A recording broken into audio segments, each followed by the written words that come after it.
Well, if you are looking for a job, you may want to brace yourself for some changes. Companies are increasingly turning to artificial intelligence bots to conduct the interviews. A survey by Resume Builder found 4 out of every 10 companies will be using AI for job interviews by just next year, 2024. And 15% of those businesses say AI will make the hiring decisions without any human interference. Joining us now in the studio is CBS MoneyWatch reporter Megan Cerullo. So, Megan, you wrote about this. I can't get enough of the story. It's so interesting. First of all, what are some of the different types of AI job interviews, that job seekers should be prepared for? Because just hearing about that, I'm not even sure what that is. What does that consist of? Well, we're all used to traditional in-person interviews, and we've become more accustomed to interviewing over Zoom, for example, since the pandemic made that procedure necessary. But an AI interview, it's actually, I sat one myself, and it's actually a little bit like video conferencing with yourself, right? So you can see yourself on Zoom, but there's no one on the other side of the screen. There are two main distinctions between the two different types of AI interviews. AI-led interviews, you might be presented with a question in text on a screen, and then you're sort of staring at yourself and recording your answers into a box. But that will then be submitted to a human, a sentient being, who will evaluate your responses. Then there are interviews that are totally automated, and even your response is evaluated by an AI bot or an algorithm. So that's interesting, particularly because you can see the time benefits for it. But I'm imagining that there's a lot of people out there who hear this, particularly maybe people who are older in the workplace, who feel like, I don't know that I'm prepared for an AI interview. What kinds of suggestions can you give our viewers? The good thing is that practice certainly can help. First of all, pretend like you're talking to another human being, as hard as that may be, but don't suddenly become robotic yourself.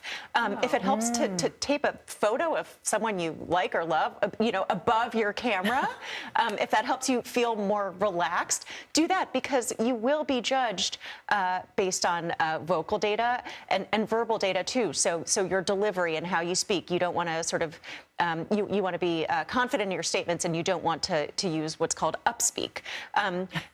The other thing, this is always important, but really mind the job description for keywords, because those will stand out to an algorithm, and make sure to use them in that interview. And then the third thing is practice.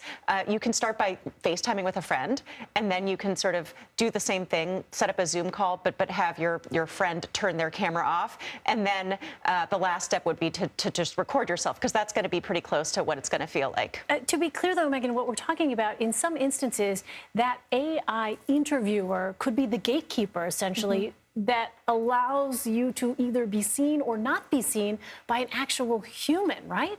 That's correct. And okay, well, letting that sink in for a moment. That's correct. You could very well be interviewed and evaluated by a bot.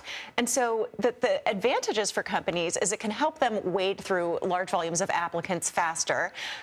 However, it could be that the algorithm could be eliminating very qualified candidates before a human ever lays eyes on them, and because they're only going to be presented with finalists, and so they only have to spend an hour or two as opposed to dozens of hours.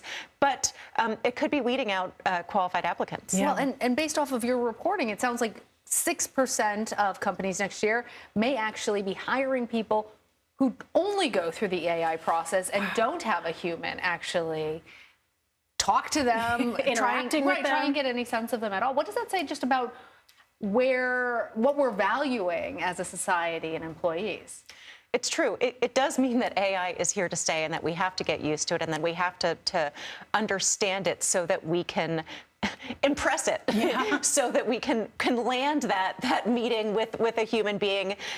It means that qualities like likability and sociability, which can get candidates pretty far in an interview process, won't matter as much, which brings you back to sort of mining that job description for keywords. The other piece of advice that experts gave us, as always, you want to make sure your backup is your backdrop is professional, and dress like you would for an interview with a human being, even though there's no one on the other side of the camera. Dress professionally. Really important to at least understand this is the world we're living in. Megan Cerullo, Megan, thank you so much. Thanks so much.